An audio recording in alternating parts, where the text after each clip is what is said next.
Bismillahirrahmanirrahim.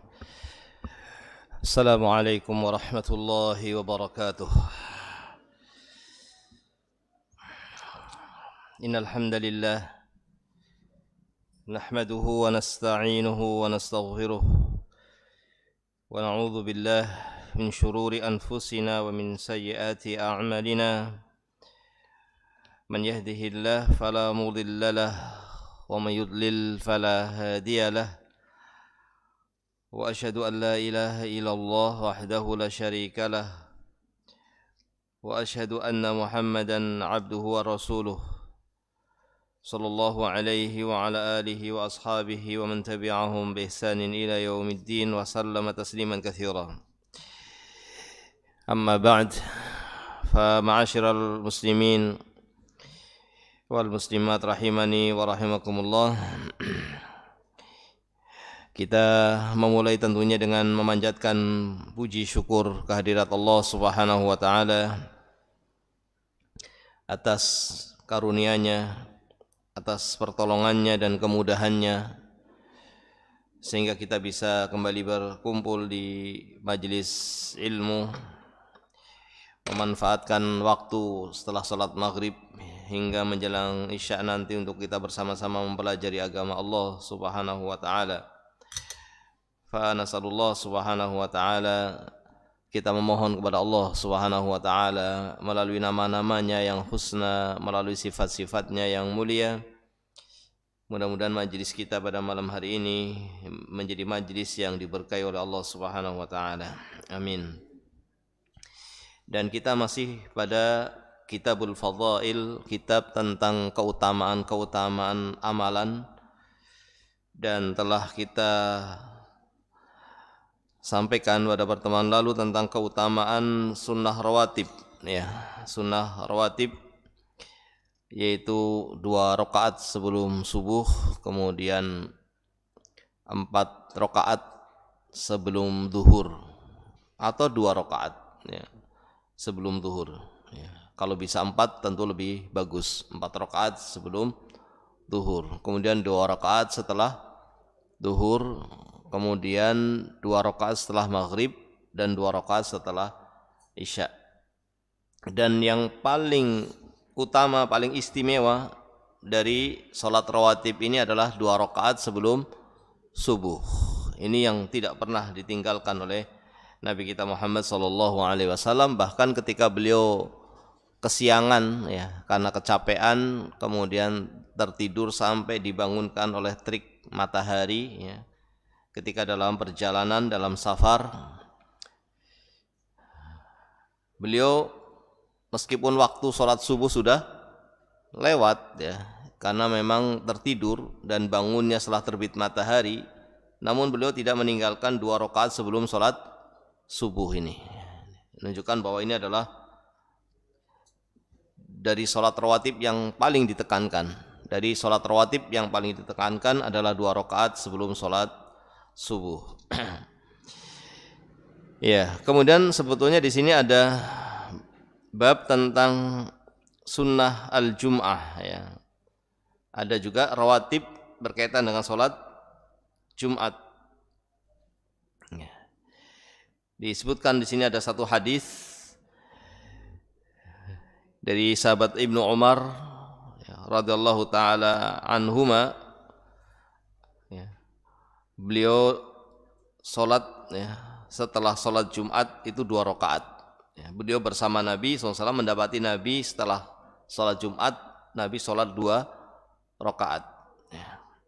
Dalam hadis yang berikutnya, hadis Abu Hurairah, ini hadis Ibnu Umar sudah lewat kemarin, bahwa Nabi SAW setelah sholat Jumat beliau sholat 2 rakaat ya, setelahnya, setelah sholat Jumat. Di sini disebutkan hadis yang lainnya, yaitu hadis Abu Hurairah radhiyallahu anhu berkata, qala Rasulullah sallallahu alaihi wasallam, Rasulullah bersabda, "Idza shalla ahadukumul jum'ah falyusalli ba'daha arba'an." Jika salah seorang di antara kalian selesai dari salat Jumat, maka hendaklah salat 4 rakaat. Salat 4 rakaat. Kemudian hadis Ibnu Umar radhiyallahu anhuma disebutkan di sini kana la yusalli ba'dal jum'ah hatta yansarif fa yusalli raq'atain fi baitihi. Bahwa saya Nabi sallallahu alaihi wasallam tidak salat setelah salat Jumat sampai beliau meninggalkan tempat dan kemudian beliau salat fi baitihi di rumah beliau 2 rakaat. Jadi ada riwayat yang mengatakan 2, ada riwayat yang mengatakan 4. Tapi semuanya dilakukan setelah sholat Jumat, bukan sebelum sholat Jumat. Sehingga tidak ada rawatib berkaitan dengan sholat Jumat sebelumnya. Yang ada rawatib ya, yang selalu dijalankan oleh Nabi SAW adalah setelahnya, setelah sholat Jumat. Nabi pernah melakukan 2, Nabi pernah melakukan 4. Ada juga yang menjelaskan dengan penjelasan lain bahwa jika di masjid itu 4, tapi jika di rumah itu 2. Ya, kalau kita bisa menjalankan 4, maka tentu lebih bagus. Kalau tidak, paling tidak 2. Dan tidak mengapa dijalankan di masjid meskipun 2. Meskipun sebagian ulama mengatakan kalau 2 itu di rumah, kalau 4 di masjid. Karena di sini memang disebutkan ketika di rumah Nabi SAW melakukannya 2 rakaat. Ketika di rumah Nabi SAW melakukannya 2 rakaat, sehingga riwayat yang menunjukkan 4 rakaat berarti itu di masjid. Wallahu a'lam bishawab. Tetapi seandainya dilakukan di masjid 2 rakaat setelah Jumat juga tidak mengapa. Ya, tidak mengapa. Nah, sekarang kita masuk pada bab berikutnya, babu istihbabi ja'lin nawafil fil baiti. Bab dianjurkannya menjadikan solat-solat sunnah itu di rumah. Dianjurkannya melakukan solat sunnah itu di rumah. Sawaun ar-ratibah, apakah sholat sunnah itu berupa sholat sunnah rawatib, ya. Sholat sunnah yang dianjurkan untuk dijaga terus, untuk tidak ditinggalkan, yang telah kita sebutkan kemarin. Apakah itu sholat sunnah rawatib wa ghairuha, ataupun yang lainnya, ataupun selain rawatib. Apa selain rawatib yang dianjurkan di rumah? Ya, bisa sholat duha, bisa sholat tahajud, ya, atau yang semisalnya. Baik sholat rawatib ataupun selain sholat rawatib, itu dianjurkan untuk dilakukan di rumah. Ya, wal amru bitahawul lin nafilah min mawdi'il fariidhah awil fasl bainahuma bikalam. Dan juga ada pembahasan berikutnya, ya, ini babnya panjang, bab tentang dianjurkannya solat sunnah, menjalankan solat sunnah di rumah, apakah rawatib ataupun yang lainnya, dan tentang perintah untuk berpindah tempat setelah solat wajib ketika mau solat sunnah. Ketika selesai sholat wajib, mau sholat sunnah, dianjurkan berpindah tempat atau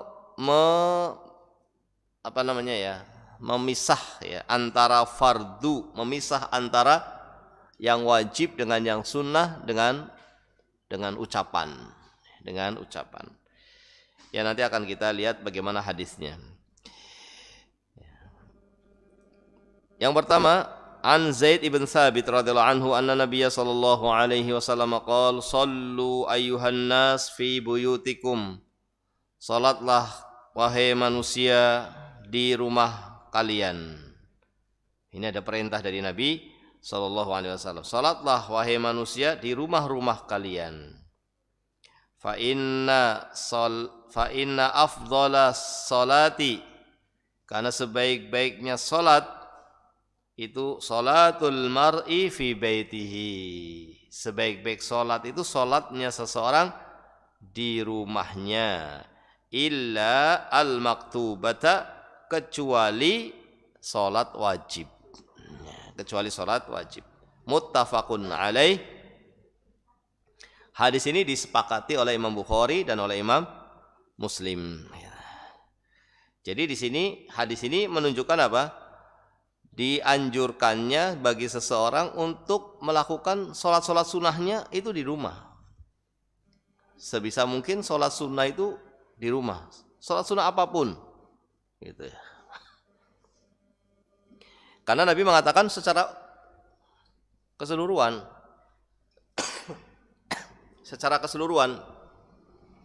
Nabi mengatakan apa? Sallu ayyuhan nas fi buyutikum. Salatlah wahai manusia di rumah-rumah kalian. Ini salat sunnah apapun di rumah. Fa inna afdhalas salati, karena sesungguhnya sebaik-baik salat adalah salatul mar'i fi baiti, salatnya seseorang di rumahnya. Illal maktubah, kecuali maktubah, kecuali salat yang wajib. Ya. Jadi secara umum semua salat sunnah itu ya di rumah. Nah, kecuali salat tahiyatul masjid, ya itu enggak mungkin di rumah. Namanya juga sudah tahiyatul masjid. Itu salat yang dilakukan karena masuk masjid. Ya. Nabi SAW bersabda, "Idza dakhala ahadukum al-masjid fala yajlis hatta yusalli rak'atain." Ya, jika salah seorang di antara kalian masuk masjid, maka janganlah duduk sampai salat 2 rakaat. Gitu. Ya. Tapi ini meskipun ada semacam perintah, tapi tidak sampai kepada wajib menurut sebagian para ulama. Di antara dalilnya itu adalah Nabi SAW itu kalau mengimami sholat Jumat, Nabi ditunggu oleh para sahabat untuk khutbah Jumat. Selesai khutbah Jumat baru sholat Jumat. Itu Nabi SAW ketika masuk masjid untuk khutbah Jumat itu nggak pernah Nabi sholat tahiyatul masjid, tapi langsung ke mimbar. Tapi memang ada pintu sendiri, pintu yang tidak melangkai orang, sehingga dia langsung masuk lewat pintu, langsung ke mimbar, mengucapkan salam, masuk masjid mengucapkan salam, kemudian naik ke mimbar mengucapkan salam lagi kepada kaum muslimin. Karena Nabi SAW ketika sholat Jumat itu langsung ke mimbar untuk khutbah, tidak sholat dulu, maka Allah mengatakan ini menunjukkan bahwa sholat tahiyatul masjid hukumnya tidak wajib. Meskipun di sini ada perintah atau ada larangan untuk jangan duduk sampai sholat 2 rakaat, ya. Tapi tidak sampai kemudian diwajibkan. Ya, wallahu taala a'lam bissawab. Nah, ini kalau tahiyatul masjid tentunya tidak bisa di rumah. Karena namanya juga ini karena ada sebabnya, yaitu masuk masjid. Kemudian ada juga salat yang memang asalnya dianjurkannya di masjid, meskipun salat sunnah. Kalau salat wajib semuanya di masjid. Salat wajib itu semuanya di masjid. Bagi laki-laki wajib untuk melakukannya di masjid. Adapun sholat sunnah maka asalnya di rumah, kecuali yang dikecualikan. Yang dikecualikan itu seperti tahiyatul masjid, kemudian juga sholat tarawih. Sholat tarawih itu asalnya dianjurkan untuk berjamaah. Dianjurkannya untuk berjamaah. Maka hendaknya dilakukan di masjid. Meskipun dilakukan di rumah ya sah saja.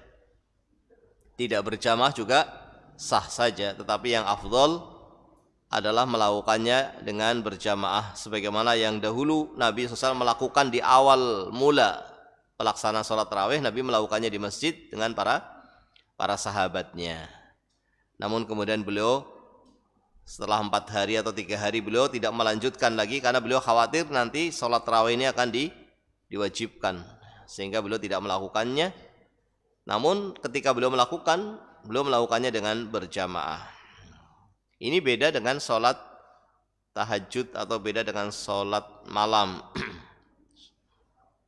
yang bukan di luar Ramadan. Kalau sholat tahajud yang di luar Ramadan, maka asalnya tidak berjamaah. Tapi boleh sekali-kali berjamaah, karena Nabi SAW juga pernah melakukan sekali-kali berjamaah. Ini sholat malam, tapi tidak selalu berjamaah. Tapi kalau sholat malamnya itu di bulan Ramadan, namanya sholat tarawih, dan pelaksanaannya sebelum tidur. Ya. Sholat tarawih itu sebelum tidur.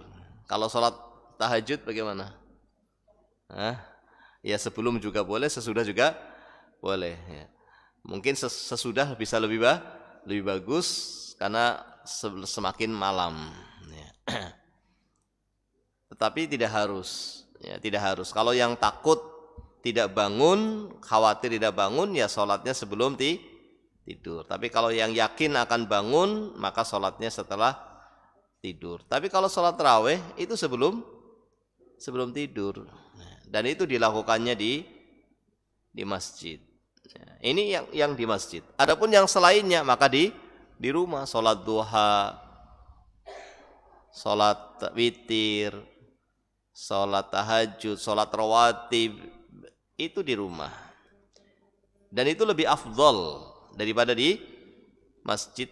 Meskipun masjidnya itu di Mekah. Meskipun masjidnya itu masjidnya ada di Madinah. Karena Nabi SAW yang mengatakan bahwa sallu ayyuhan nas fi buyutikum, salatlah kalian wahai manusia di rumah kalian. Itu Nabi menyampaikannya ketika Nabi di Madinah. Ini menunjukkan bahwa salat di rumah lebih bagus daripada di masjid. Salat sunnah lebih bagus di rumah daripada di masjid. Bahkan lebih bagus daripada salat di Masjid Nabawi. Padahal salat di Masjid Nabawi keutamaannya berapa?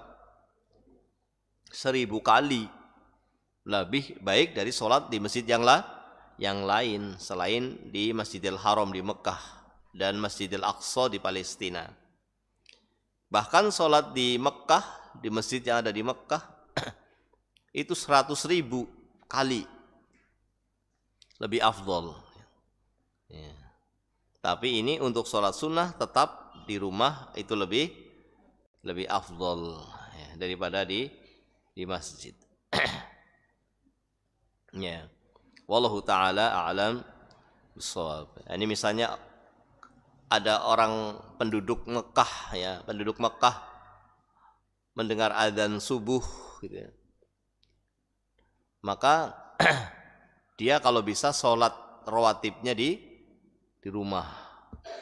Barulah kemudian ke masjid untuk sholat tahiyatul masjid.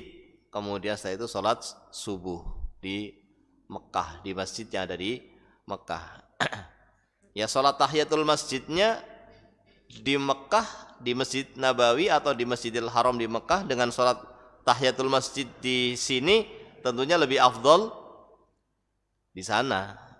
Karena 100.000 itu bukan hanya untuk sholat wajib saja, termasuk sholat sunnah,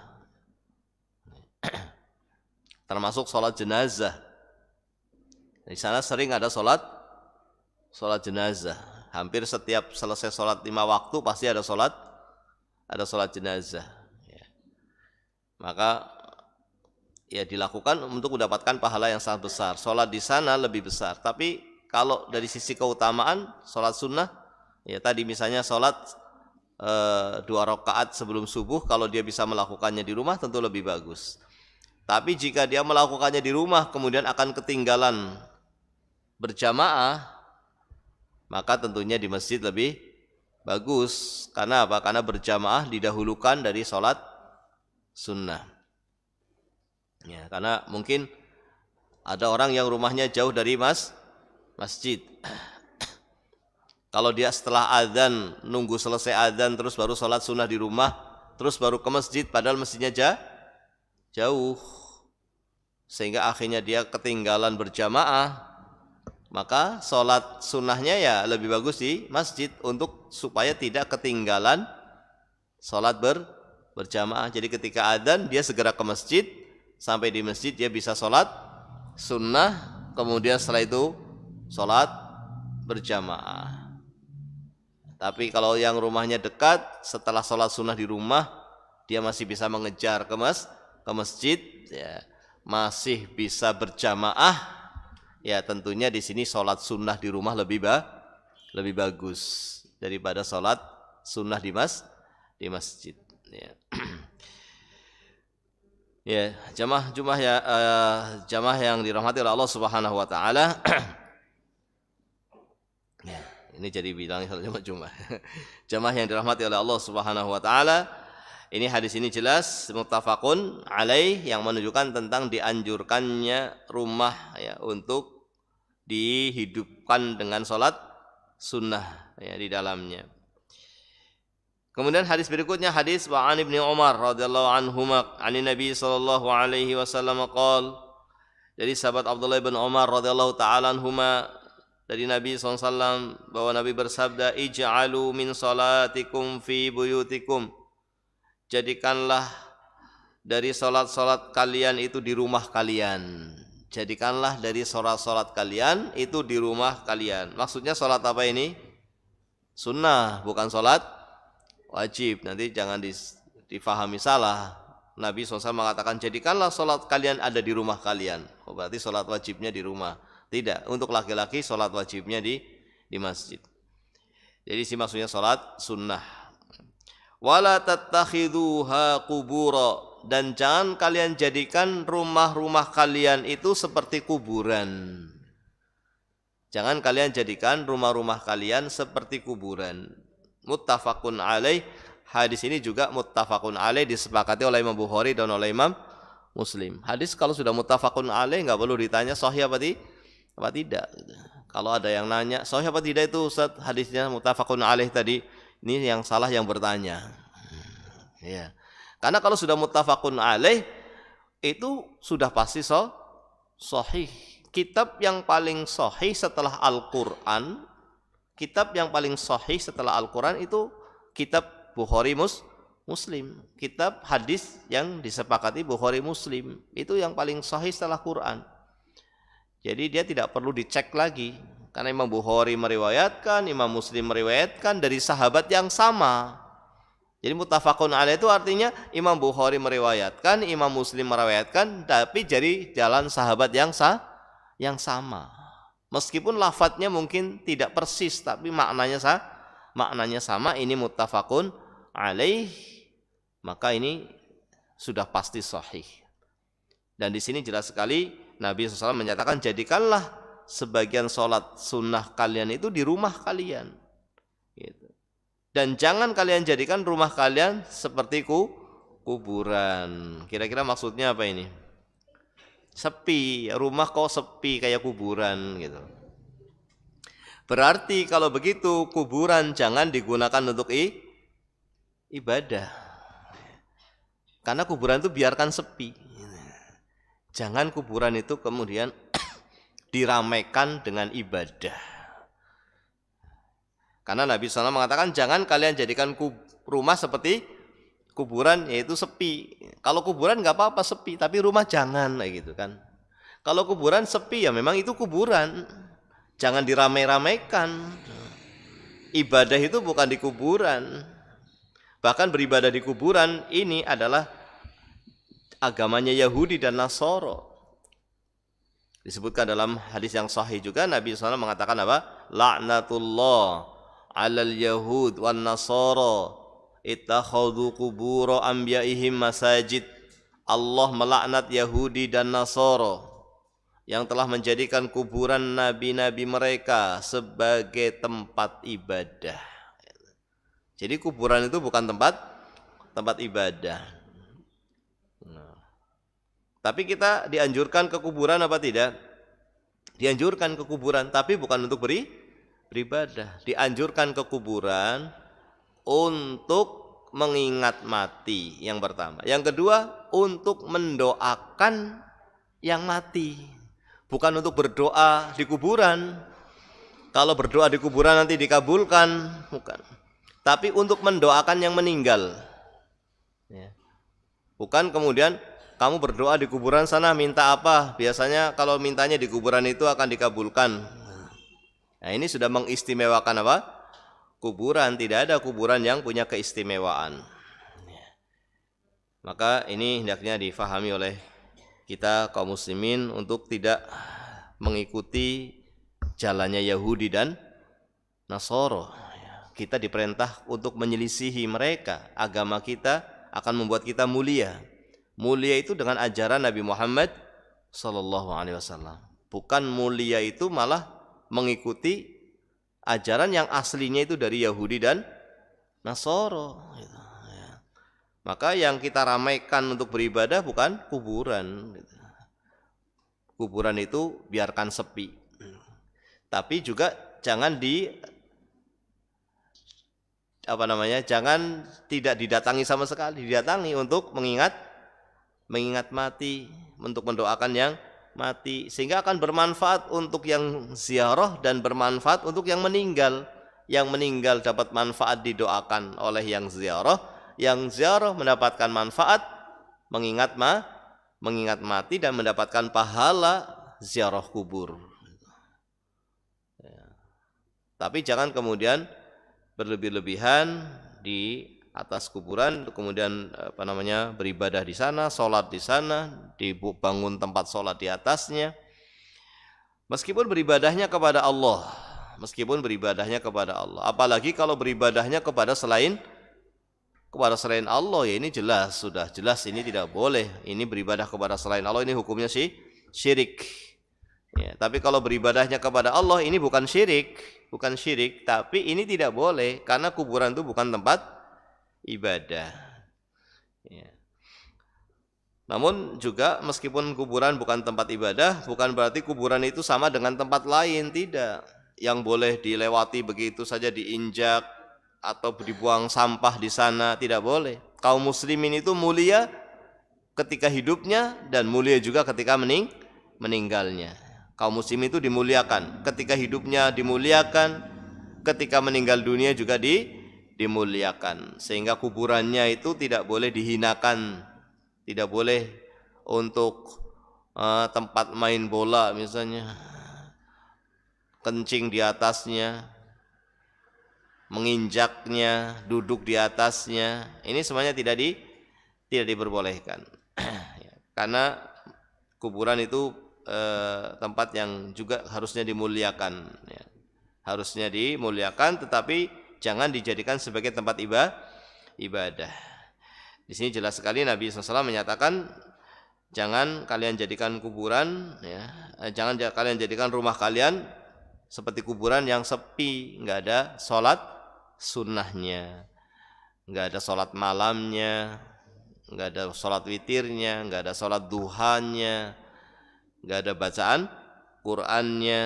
Nah, kalau rumahnya itu dipenuhi dengan ibadah, maka tentunya akan keluar dari rumah itu generasi yang baik, generasi yang baik, mencontoh orang tuanya yang melakukan ibadah di rumah, kemudian dihidupkan rumahnya dan dicontoh oleh putra-putranya, oleh cucunya. Nah, maka akan muncul generasi yang baik ketika rumah itu diisi dengan ibadah. Tapi kalau rumahnya itu sepi dari ibadah, yang keluar generasinya kayak apa kira-kira? Ya, apalagi sebaliknya, bukan sepi dari ibadah tapi ramai dengan maksiat. Nah, sudah sepi dari ibadah malah ramai dengan maksiat. Nah, maka ya kita tidak tahu bagaimana yang keluar dari rumah yang seperti ini. Nasallallahu salamah. Kita memohon kepada Allah Subhanahu wa taala keselamatan. Karena mungkin hampir setiap rumah kita ya terancam dengan apa? Yang seperti ini. Sudah sepi dari ibadah malah ramai dengan kemaksiatan. Nah,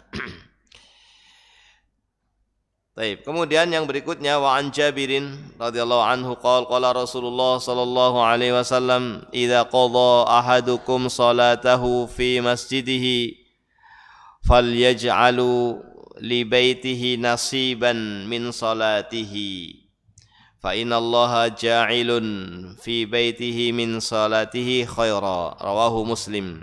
Ya.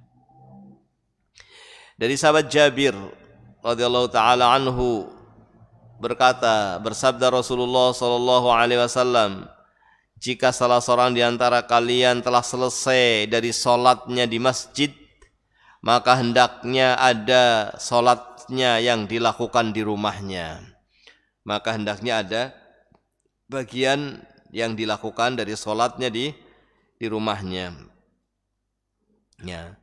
Kenapa? Karena Allah Subhanahu wa taala telah menjadikan di rumahnya dengan sebab sholatnya itu kebaikan. Jadi Allah dengan sebab sholat yang dilakukan di rumahnya, maka Allah akan menjadikan di dalam rumah itu kebaikan.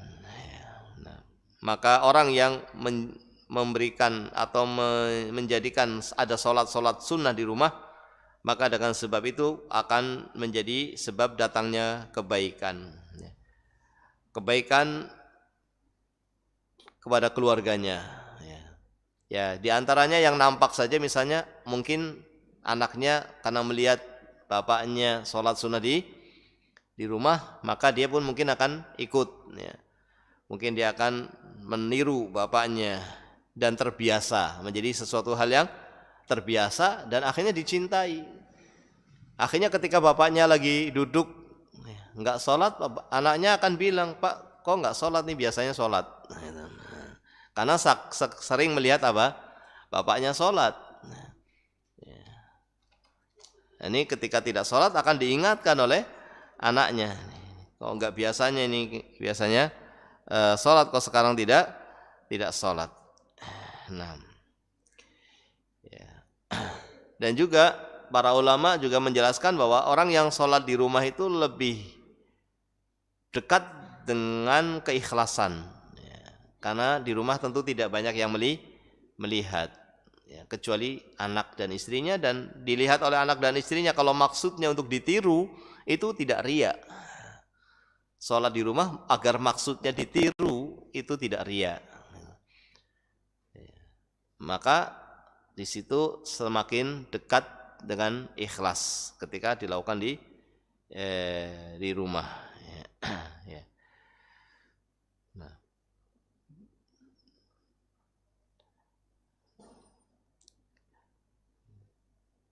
Cuma biasanya kalau baru-baru, ya, kalau yang tidak terbiasa, kalau baru mulai biasanya malah jadi lupa, gitu ya.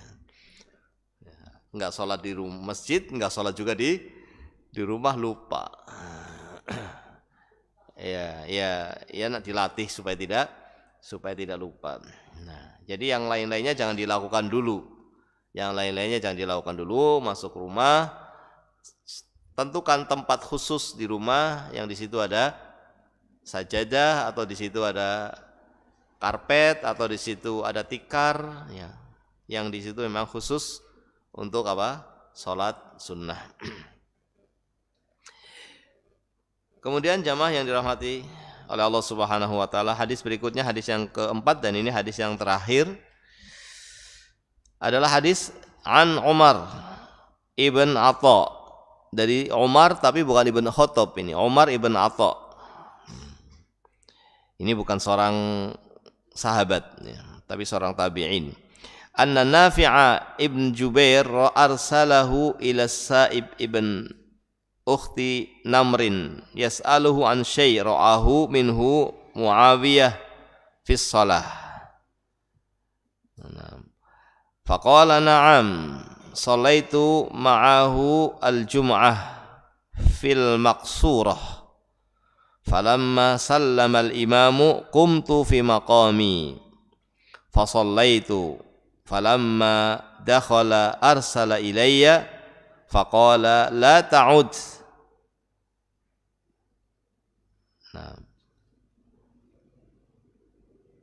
Lamma la ta'ud lima fa'alta idza shallaital jum'ah fala tasilha bi salatin hatta tatakallama aw takhruja fa inna Rasulullah sallallahu alaihi wasallam amarna bidzalik alla nusila salatan bi salatin hatta natakallama aw nakhruja. Ya, ini hadis yang keempat ini terkait dengan pembahasan berikutnya dari bab yang sama, yaitu tentang disunahkannya berpindah tempat setelah sholat wajib ketika mau sholat sunnah. Dengan maksud supaya apa? Supaya jangan nyambung, ya. Jangan langsung nyambung antara sholat wajib dengan sholat sunnah. Karena di sini disebutkan dari Umar ibn Atta dari bahwasanya Nafi' ibn Jubair mengutus beliau ke Sa'ib ibn Ukhti Namrin yas'aluhu an syai'in ra'ahu minhu Muawiyah fis shalah. Faqala na'am shallaitu ma'ahul jum'ah fil maqsurah. Bahwasanya dia mengatakan saya salat bersama Muawiyah salat Jumat di Al-Maqsurah. Maqsurah mungkin suatu tempat, ya, nama tempat atau suatu nama masjid. Falamma sallama al-imam qumtu fi maqami. Ketika sudah selesai imam, setelah sudah salam, dia langsung berdiri. Sudah salam imam, dia langsung berdiri untuk salat sunnah di tempat itu. Ini setelah salam imam, dia langsung berdiri untuk sholat sunnah di tempat itu. Maka kemudian diingatkan oleh beliau, jangan kamu lakukan yang seperti itu. Jika kamu sudah selesai sholat Jumat, ini kasusnya di sholat Jumat. Jika kamu sudah selesai sholat Jumat, maka jangan langsung disambung dengan sholat sunnah di tempat itu. Sampai engkau berbicara atau sampai engkau keluar. Jadi di sini diambil faedah oleh Imam Nawawi, disunahkannya untuk berpindah tempat. Ya, berpindah tempat ini juga akan menjadi saksi, ya. Tempat ini akan menjadi saksi sebagaimana dalam apa? Dalam surat apa itu? Idza zulzilatil ardu zilzalaha fa akhrajatil ardu asqalaha wa qala al insanu ma laha yauma idzin tuhaddisu akhbaraha. Pada hari itu bumi itu akan berbicara. Kenapa? Bi anna rabbaka awhalaha. Karena Rabbmu memerintahkan untuk bicara, maka bumi pun bicara. Bicaranya apa? Menceritakan apa yang dilakukan oleh manusia di atasnya. Ya, sehingga para ulama mengatakan kalau kita sudah sholat wajib kemudian sholat sunnah di tempat yang lainnya, maka akan menjadi saksi. Semakin banyak tempat yang kita gunakan untuk sholat, akan jadi saksi. Bumi ini akan jadi saksi, akan menceritakan sholat di sini, dia juga sholat di sini, dia juga sholat di sini, dia juga sholat di sini, begitu. Dan diantara hikmahnya juga supaya jangan nyambung langsung, ya, dengan sholat wajib dengan sholat sunnah, jangan nyambung gitu sampai berbicara. Tapi wallahu taala alam bisawab, ya. Di sini apakah setelah zikir itu masuk juga? Setelah zikir apakah itu nyambung juga? Kan sudah dipisah dengan zikir. Ya, mudah-mudahan kalau setelah zikir ya tidak masuk, mudah-mudahan. Tapi di sini katakan oleh Syekh Muhammad bin Shalih Al-Utsaimin, kita baca ya, hadzal hadis alladzi dzakarahu rahimahullah. Di dalam hadis ini yang disebutkan oleh Imam Nawawi, fi istihbabil fasl bainal fardhi was sunnah, ada disunahkannya pemisah antara yang wajib dengan yang sunnah, ada pemisah. Hadis Muawiyah radhiyallahu anhu annahu ra'a rajulan, di mana Muawiyah melihat ada seseorang yang sholat Jumat, Tapi dia setelah sholat Jumat langsung berdiri. Setelah selesai imam salam dia langsung berdiri. Summa qama fa shalla. Ya, ini sholat sunnah. Maka sahabat Muawiyah memanggilnya dan memberitahu kepada dia untuk jangan melakukan yang seperti itu lagi. Karena Nabi memerintahkan agar jangan disambung sholat dengan sholat wajib dengan sholat sunnah, jangan langsung disambung gitu. Jadi dan ini sebetulnya bukan hanya sholat Jumat saja, sholat yang lainnya juga. Jadi kalau misalnya dikatakan di sini famasalan idza sholaita dzuhra, jika kamu sudah sholat duhur, fa dzuhrul laha ratibah, duhur itu punya rawatib sebelum dan setelahnya. Wa aradta an tusalli ar-ratibah, kamu ingin sholat rawatib setelah sholat duhur, la tusalli fi makanika, jangan kamu sholat di tempat kamu sholat duhur tadi. Kum fi mahallin akhar, berpindahlah di tempat yang lainnya, ya. Atau kalau yang mau lebih bagus, keluarlah dari masjid, sholatlah di rumah. Sholatlah di rumah itu lebih bagus, ya. Maka yang menjadi sebab di sini adalah disambungnya sholat dengan sholat, ya, disambungnya sholat dengan sholat. Wallahu ta'ala a'lam bishawab, ya. Maka supaya tidak tercampur begitu. Tapi kalau dipisah dengan zikir mudah-mudahan sudah terpisah, ya. Kalau kita setelah sholat wajib kok tidak langsung sholat sunnah, zikir dulu, dan itu yang afdal, mudah-mudahan ini tidak termasuk. Karena sudah terpisah dengan bicara, yaitu berzikir. Tapi kalau langsung assalamualaikum warahmatullahi wabarakatuh, kemudian langsung di situ, ini tercampur antara yang fardu dengan yang sunnah, tercampur jadi satu. Nah, nyambung yang seperti ini yang tidak dianjurkan. Yang bagus adalah dia bergeser ke tempat yang lainnya, atau mundur ke tempat yang lainnya, mencari tempat yang lainnya. Atau lebih bagus lagi dia memang harus keluar rumah untuk kemudian sholat sunnahnya di rumah. Ini tentu lebih afdal, ya. Wallahu ta'ala a'lam bishawab, ya. Udah isya, ya. Ini yang bisa kita baca pada malam hari ini, mudah-mudahan menjadi ilmu yang bermanfaat.